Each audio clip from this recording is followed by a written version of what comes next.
Should I start? All right. So good afternoon. Welcome back. So I told us that we'll be having two very vibrant young minds.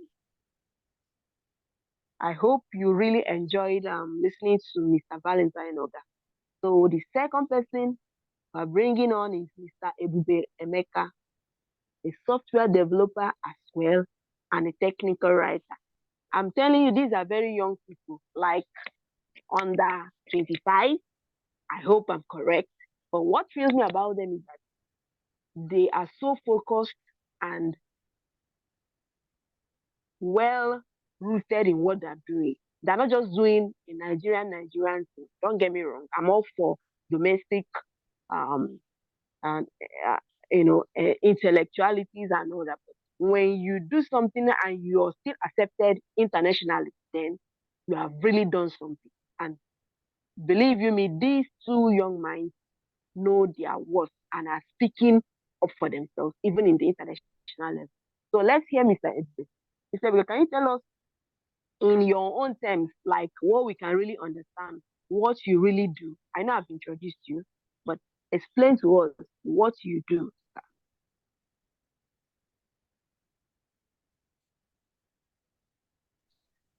Yeah, can you hear Hello? me? Yes. All right. I'm a software developer, although I like to call myself a programmer because I think that basically describes what I do in detail. I write code. I write yes, exactly. I write code for people. I write code for software. So yeah, that's basically what I do. And I build websites, I build mobile apps, and recently I delved into building extensions, browser extensions. So yes, that's basically Okay. what I do. Okay, I know I will have to carry my dictionary to understand all these technical terms. But then, do you have a brand name? Because what made me to strive to pray that I'm able to get the two of you is because I ran into one of your articles, something you wrote about code blooded or something. And dear viewers and listeners, in case you don't know, Mr. Ebube and Mr. Valentine are two friends, actually, like two friends doing this thing. So, Mr. Ebube, can you help me with the um, code blooded? I don't know if I'm getting that brand name. Please help me get it correctly and what it stands for, and then how you really started your journey. Mr. Valentine has given us detailed information about how he started. Can you help us with yours, sir? Okay. Yes, Cold-Blooded is actually my nickname. Not really, it's not really Okay. a brand name. I haven't really built out a brand from it, but I probably will later. Um, yes, that's it. But my real brand is I tend to do a lot of things under startup code. That's the real brand. That's the main brand itself, startup code. A Cold Blooded is just a nickname I picked because for a while now, for more than a decade, for more than a decade, much of my life has revolved around code, around writing code. Much of my passion, much of my dreams. When I mean dreams, I mean both the literal dreams. That is the one you sleep and you dream in the night, and dreams as in aspirations. Everything has revolved around code, around writing, around building, around running, debugging code. It's been like that for more than 10 years now. So I picked up the name Code Bullet because my life revolves around code. That's all. So, how did you start, and what are the challenges you face? Okay. All right. Here is how it started. I grew up in a family where quite a lot of us, or rather all of us are literates. We are all of us are computer literates, and Yeah, and it started when it was actually my dad who started it. My dad has always been this kind of person who wanted his kids to get in tune with the whole technology thing, that kind of thing. He had that kind of exposure. So he put all my siblings into computer school, not really all anyway, but some like my eldest sibling, my eldest brother had to do on his own. And then but I basically learned on my own, and that was when I was in primary school. That was when I was in primary I, school. Initially, I was quite reluctant, so I was just about, let's see, I was about 8 years or nine when my dad got this second-hand computer, this second-hand desktop, and he mandated my brother to teach me. My brother had already gone through computer school then and had just finished. So he made my brother teach me just one day. I think it was barely 45 minutes something, and I was able to understand, how to open and close packages, Microsoft Word, Paint, and the rest of them.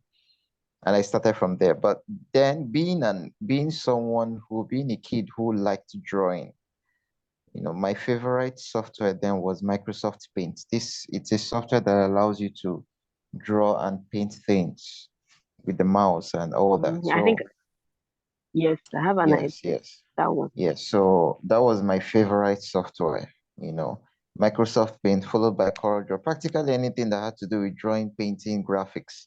That was my main thing. And I think that's because one, yeah, before then I've been drawing and painting since I was like 4. I love drawing. I once wanted to be an artist and I still follow the art. I follow paintings a whole lot, you know. And not just that, the person who made me love programming, a family friend of mine, actually introduced me to programming from the aspect of games. He made me understand that it's actually some codes that people write in some strange languages that are used to control the characters that you find in games and animations. So, and it made so much sense to me, dreaming and aspiring of the day that I would finally use code to, draw things and create things.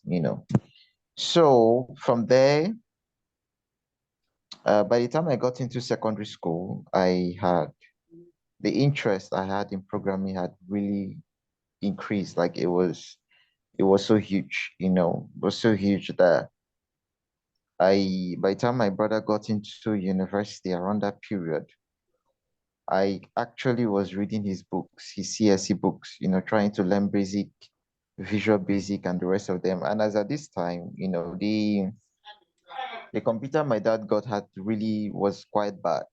It was quite bad. So I found myself practicing all of those things on paper, writing the codes on paper, and doing almost everything was on paper. So I read as much as I could read.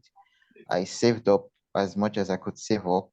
Visited cyber cafes, maybe save up for like few days, save up some snacks money for like few days, and then during the weekend or something, you sneak off to a cyber cafe and try to get some things, print out the papers, print out some Google search results around programming and all that, and then you start meditating on the papers to make sure that everything from the paper gets into Ah, your brain. Exactly, yeah, because you don't always have access to the computer. So the one you can print out, you print on it, you start meditating on it. You want to make like sure that it sticks into your brain. Exactly. Yeah. So I'm I'm I'm not trying to cut you short, but I just want to pinpoint something to our listeners. You are saying exact thing your friend said, even though we are talking at different times and you started from different environments. You are trying to tell us that in spite of the challenges, like of being in an environment where things weren't just already set out, you were still able to get this done. yes, Correct yes, me now. yes, yes, yes, you're right. You're right. Yeah, you're right. And yeah, I was really helped a lot by, the environment.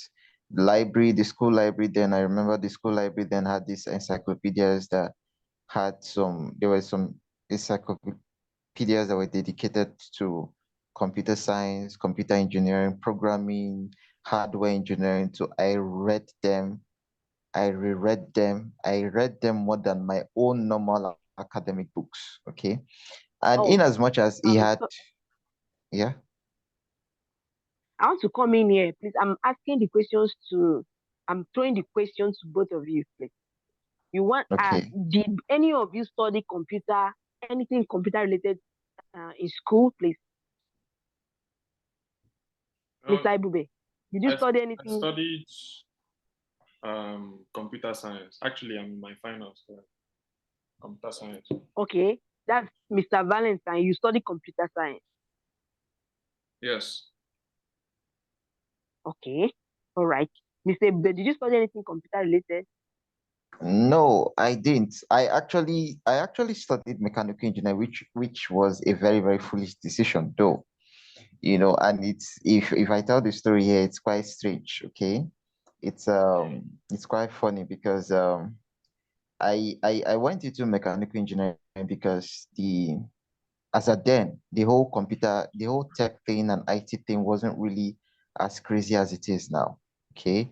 And yeah, and I looked around, a lot of people who studied computer science in those days, there was the tech ecosystem in Nigeria hadn't really grown then. The main thing Hmm. was just is when you go, you study your computer science, you go, you get a job in a bank, or you come back, you do lecturing work in some polytechnic or some. That was the way a whole lot of people who studied computer science related courses, that was the path they were doing. Once they just go and study, you come back and start teaching, lecturing job. Like I didn't really see anybody who was reasoning at my level, wanting to build products, ship out software. Nobody was really reasoning at my level. And then a whole lot of I could actually build, I could actually I didn't have a computer. I was still in secondary school, but in terms of the whole computing and programming, I knew more than a lot of graduates. I'm not talking about undergraduates now. I mean graduates. No, I knew more this- than you have. Okay, i- let i- me come in here, Mr. Ibube. Let me come in yeah. here, Mr. Ibube. I'm talking to Mr. Valentine because from what he just said, he has been able to rule out or get himself out of the graduates of computer science that do not know what they're doing. Correct me if I'm wrong, Mr. Valentine, because I listened very aptly to you when you were talking. From what you just told me, people you have been able to relate with and things you have been able to produce, computer science training is different right now, or is it just you taking your passion and making it what it is, Mr. Valentine? Well, how I would say it is this. There is something about computer science when it comes to school related, Okay, university related, this thing that okay, people who venture into it need to understand.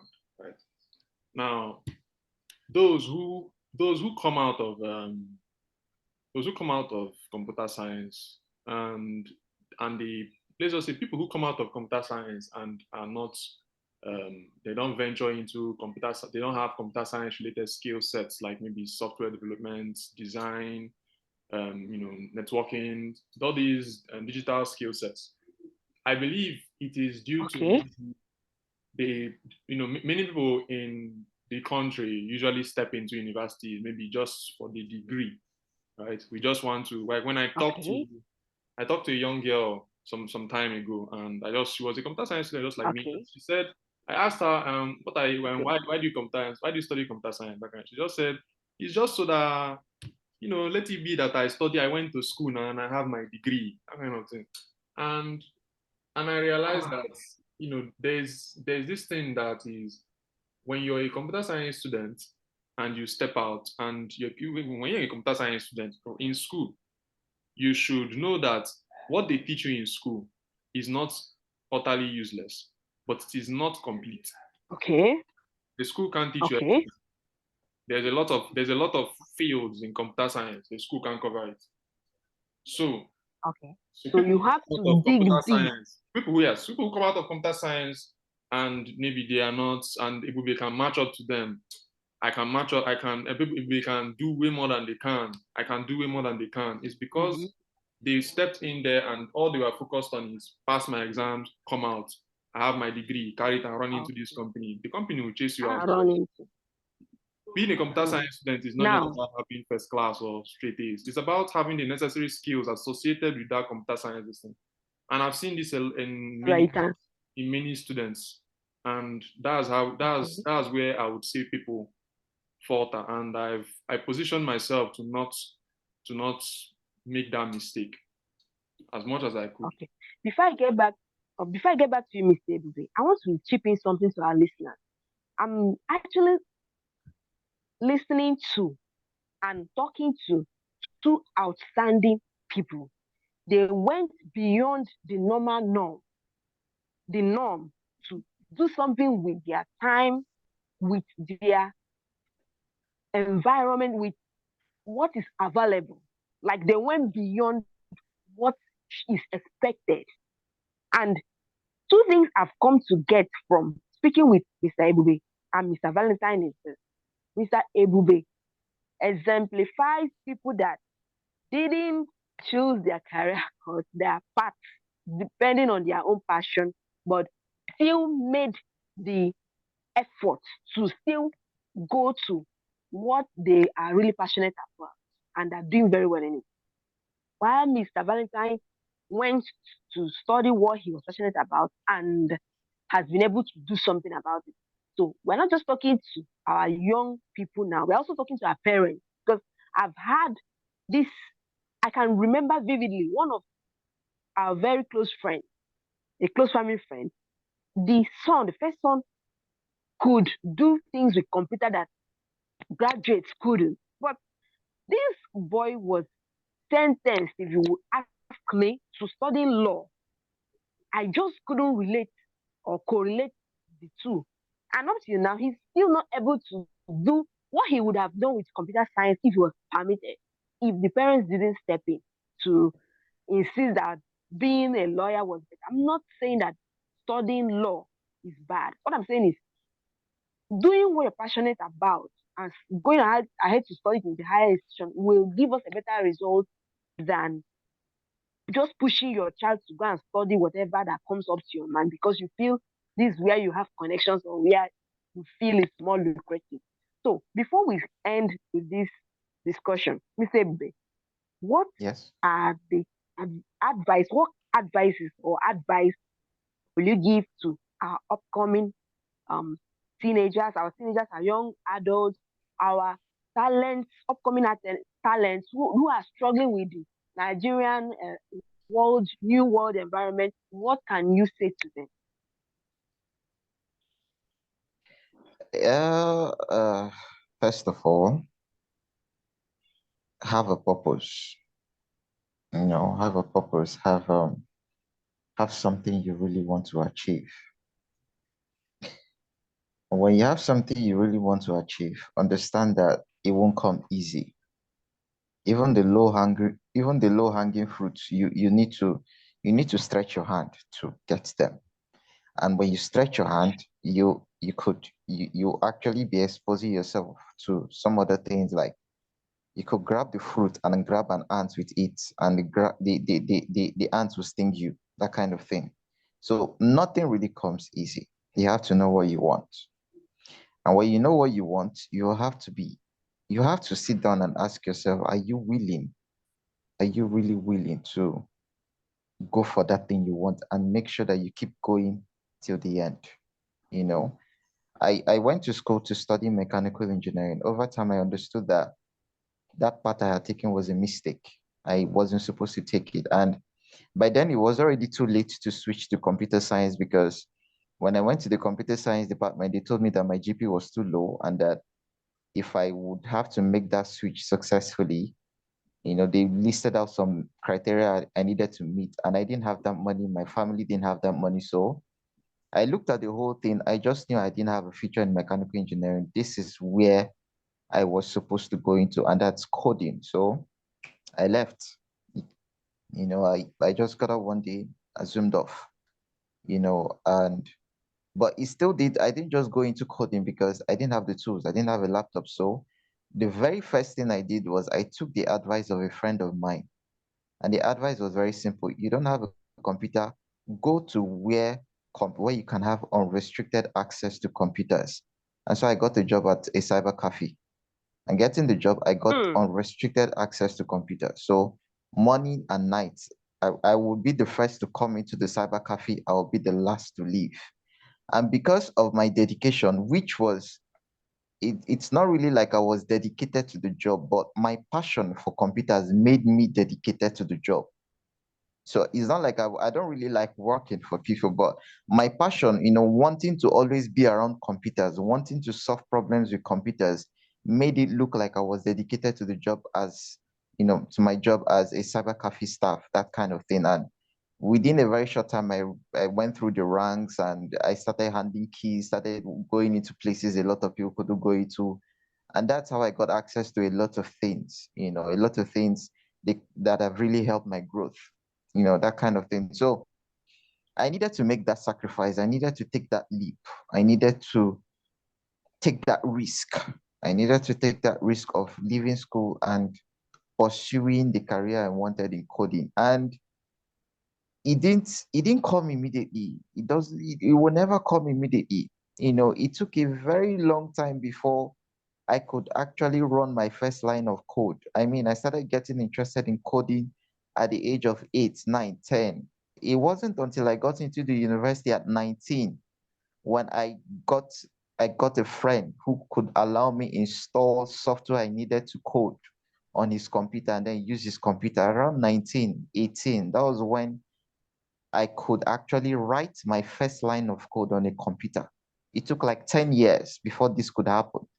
And it took another like 6 years before I could get regular access to a computer to code, before I could even get my own. So it doesn't really come easy, but with time, things will fall into place. You just need to stay on the path Yeah. and, stay focused. And I can add to that by saying, start with what you have, right? Yes, yes, Because yes, yes, when I started writing code when I was at 2017, I didn't have a laptop. I had a phone. I had yes, a Infinix Hot 4 Pro at the time. I remember because I had that phone for yes. 3 years. So I had the phone, but I had passion. So all I did, I've seen people that always say, I want to get into this, I want to get into this, but I don't have a laptop. Now, here's the advice I gave one of my friends that said that. I said, can you guarantee yourself a laptop in a year? Right? Now, if you can guarantee yourself a laptop in a year or 2 years, why wait 2 years to start? Why wait 1 year to start? Why wait 6 months to start when you have a phone? Mm. Right? You can Mm. you can start with your phone and learn. You don't even have to be thinking about building something on my. You can't come and start building smart contracts. Like currently now, I'm building smart contracts, blockchain. But you can't come and start building smart contracts with your phone. But you can actually learn how smart contracts work, how the blockchain works. And this is just for the blockchain aspect of things. I'm talking about this could happen in any other field. I mean, I'm a software developer, so I'll use the terms I know. But this could happen in Good. any other field. You can just start with what you have. What do I have? I want this, but I don't have all the tools. But I know that if I'm patient and consistent, I'll get this. So what do I have? I have a phone. Okay, so how do I actually start? Okay, let me just start learning about software development. How do I start? Maybe computer science basics, maybe programming languages, basics, fundamentals, whatever it is you can actually do. I was using my phone at the time with Solo Learn app to actually build out little web pages. Mm-hmm. I was building out small games, but I was building the necessary foundation before I could actually get a laptop. And another thing I would Mm-hmm. add to that is you need to be obsessed with the process. Like I remember Mm. when I lost my laptop, that was a very devastating moment for me.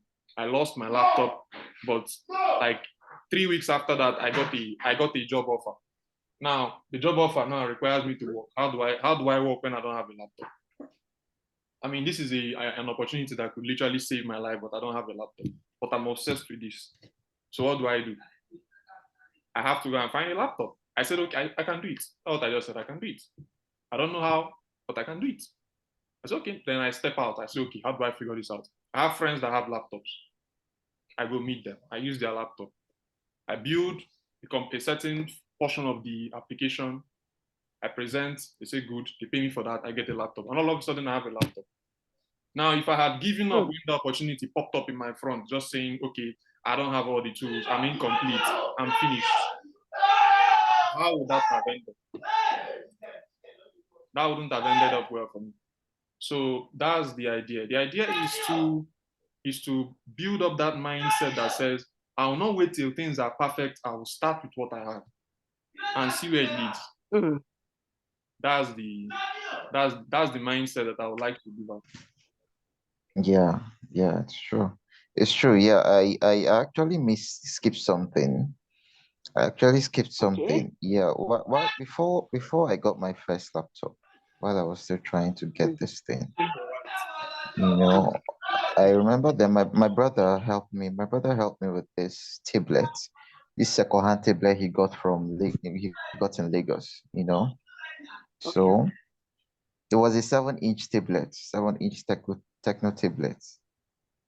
The things I did with that tablet, like when people see me doing things with that tablet, they are forced to go back to their laptop and then start asking themselves, maybe I have laptop, yet I'm not using it for this thing.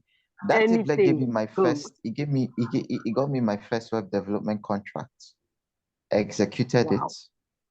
It was, I think, yeah, the woman paid me about 10,000 naira. Now that's pretty small money, but that 10,000 naira was a whole lot of money for me. I mean, for the very first time, that was the first time I actually made money from my career. Like it was amazing. It was something else. And I didn't really code per se, I wasn't really satisfied. I didn't really code with that tablet. I mostly learned coding using the apps that, like the apps that Valentine mentioned, Solo Learn and some other ones. I was mostly learning coding, but that tablet was really limited. But with that tablet, I was still able to set up website because you don't really need to code to set up website. There are tools you could use for that. So I was able to set up websites. I could raise money. I could practically survive on my own because then things were not really easy or rosy. Money wasn't really coming in from home and all that. So, but the things I did with that tablet, they were really, really crazy. And that was a tablet that was made in 2015. And I know now there are phones and tablets that are even much more powerful than those ones. Yes. Those ones that were made Sure. in 2015, than that particular one. And these phones are in people's hands. So when I see people complain about not, they want to learn this, they want to learn this, and they are sitting down and they are waiting for a laptop, I find it weird. Yes, I find exactly. it, I mean, you already have a phone. You can start learning first. Like And why would one want to get that point where you get the laptop you're starting? exactly, because I Why would believe that that the be your first? universe will even the universe will even sit and watch and see Yeah. how you try to get the wheel rolling. And then all of a How do sudden you you even could know just see your passion will not be dead by the time? exactly would not even be there. Why people get laptops? I want a laptop, I want a laptop. They finally get the laptop and they use it to watch movies all week, all day, all month. Oh, It happens. okay. Okay. So that's it. Very lovely listeners. You can see why I said it's a very vibrant young mind. I could keep listening to them, and I'm sure you are thrilled. And honestly, I would wish to leave this on, and I wish to have them on this platform again. But I know they're very busy people. I really had to plead and beg because I cannot afford them. That's the truth. I can't afford their time, and I'm very happy and honored that they were able to sacrifice their time to speak to us. Please, like I always advise, get your dictionaries, get your tablets, get your phones, start working on that very project today. Heard from young people like you who were able to go against all odds. So I wish to sincerely apologize But also thank you for tuning in. I want to thank Mr. Valentine Oga for choosing to be on this program, and so much appreciate Mr. Ebube for helping me bring your very vibrant friend. Thank you, both of you, for availing us of this opportunity to listen to your very experienced young people. I mean, I can't even imagine what young people like you are able to achieve with this. And I really am grateful. I really appreciate. And I wish and plead that next time I hope I can get you both on board to speak more on this topic and some other ones. Sincerely appreciate you for your time. Thank you very much. Yeah. Thank you very much for everything. I'm glad to be here.